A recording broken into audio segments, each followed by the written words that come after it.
minas sabiqin, antara orang yang terawal masuk Islam lagi, Sayyiduna Sa'id bin Zaid Al-Adawi Al-Qurashi.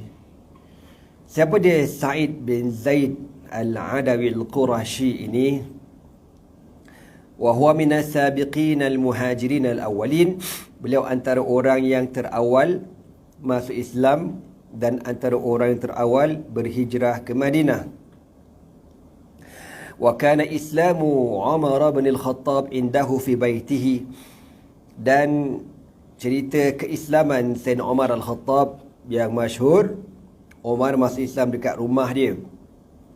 Sebab dia ni merupakan adik ipar kepada Umar al-Khattab. Dia ni kahwin dengan adik Umar yang bernama Fatimah binti al-Khattab radhiyallahu ta'ala anhum ajma'in. Walam yashhad badran li'annahu kana ghaiban bisyami. Dan Sa'id bin Zaid ini dia tak sempat menghadiri peperangan Badar kerana masa itu dia bermusafir ke Syam. Wa huwa ahadul asyarah al-mubasysyirin bil jannati, salah seorang daripada 10 para sahabat yang dijamin masuk syurga. Tufiya bi ardihi bil aqiq. Beliau meninggal dunia di tanahnya sendiri yang bernama Al-Aqiq dan dikebumikan di Madinah di zaman pemerintahan Sayyiduna Muawiyah bin Abi Sufyan pada tahun 51 Hijrah, ketika beliau berumur lebih kurang 70 tahun radhiyallahu ta'ala anhu. Sahabat ni Sa'id bin Zaid bin Amr bin Nufail. Bapa dia bernama Zaid bin Amr.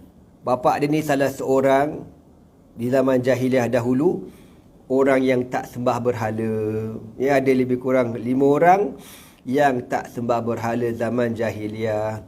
Dan bapa dia ni salah seorang orang Mekah yang reti membaca, reti menulis dan mencari agama sebenar tu. Apa agama sebenar? Jadi ini usaha.